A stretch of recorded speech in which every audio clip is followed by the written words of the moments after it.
पशुपति पारस की पार्टी अब खत्म हो जाएगी? क्या आने वाले दिनों में चिराग पासवान की तरह ही पशुपति पारस अकेले सांसद रह जाएंगे? आखिर इन सब के पीछे कौन है वो असली मास्टरमाइंड? ये सारे सवाल है जो इन दिनों सियासी गलियारों में घूम रहे हैं। देखिए, आपको वो वक्त याद होगा जब पशुपति पारस ने चिराग पासवान को अकेला छोड़ दिया था और चिराग पासवान के पार्टी को तोड़कर खुद का पार्टी बना लिया था। चिराग पासवान का परिवार टूट गया था, बंगला चला गया था। उस वक्त वो अकेले बस जमुई के सांसद बच गए थे और 5 सांसद को लेकर पशुपति पारस ने अपना एक अलग गुट बना लिया था। ऐसा लग रहा है अब कि पशुपति पारस के साथ भी वो सिनेरियो जो था वो उनके साथ अब दोहराने वाला है और ये सब कुछ जो कवायद लगा जा रही है कि अभी वो सब 2024 और 2025 में होने वाले चुनाव को लेकर है। दीक्षांत एडुटेक लाया है दीक्षांत ई लर्निंग ऐप। बने दीक्षांत का चैनल पार्टनर और अर्न करें लाखों रुपए प्रति महीने। चैनल पार्टनर बनने के लिए विजिट करें www.dikshans.com। और सियासत के गलियारों में इस बात की भी चर्चा हो रही है कि इन सब के पीछे बीजेपी का ही हाथ है, क्योंकि देखिए, जब पहली बार एलजेपी टूटी थी तब जेडीयू और एनडीए की सरकार थी तो आरोप जो है वो ज्यादा जेडीयू पर लगे, लेकिन उनके छींटे जो है वो बीजेपी पर भी लगी थी। आप इसका अंदाजा इसी बात से लगा सकते हैं कि जब चिराग पासवान का दिल्ली में बंगला छीना गया था तब कितना बवाल हुआ था और चिराग पासवान ने तो इशारों ही इशारों में बीजेपी को लेकर बहुत कुछ बोल दिया था। हालांकि आज के समय में चिराग पासवान के पास भी बीजेपी के अलावा दूसरा कोई विकल्प नहीं है।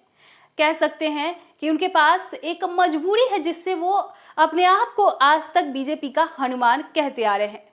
बात अगर पशुपति पारस के जितने भी सांसद हैं उनमें से 3 जो है वो अब अपने राजनीतिक जमीन ढूंढने में लगते हुए हैं, क्योंकि उनको अब आभास हो गया है कि पशुपति पारस को बीजेपी चिराग पासवान के इतना तवज्जो नहीं देने वाली है और जितने सांसद है उतना सीट भी नहीं देने वाली है।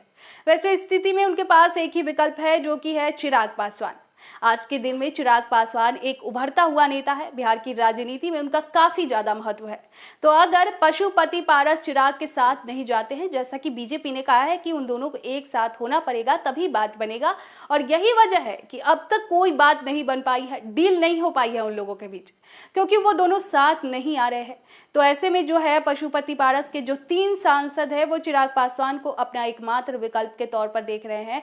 तो अगर चिराग पासवान उनको तवज्जो देते हैं या नहीं वो देखने वाली बात होगी। चिराग पासवान के दिल में देखिए अभी भी कहीं ना कहीं वो टीस है। जब चिराग पासवान उनकी सबसे ज्यादा जरूरी थी तो वो लोग पशुपति पारस के साथ चले गए थे। बात करें बीना देवी की तो वो चिराग पासवान के साथ साथ जेडीयू में भी अपना संभावना तलाश रही है। तो आने वाले दिनों में अगर पशुपति पारस अपनी जिद पर अड़े रहे तो उनका इसका खामियाजा भुगतना पड़ेगा। दीक्षांत एडुटेक लाया है दीक्षांत डिजिटल क्लास। दीक्षांत डिजिटल क्लास का उपयोग कर छात्र बना सकते हैं पढ़ाई को बेहद आसान और मजेदार। दीक्षांत डिजिटल क्लास को स्कूल में बैठकर देखना है तो पेन ड्राइव और स्मार्ट टीवी बनेगा सही माध्यम। चलिए अब ये भी जानते हैं कि दीक्षांत डिजिटल क्लास का फी स्ट्रक्चर क्या होगा।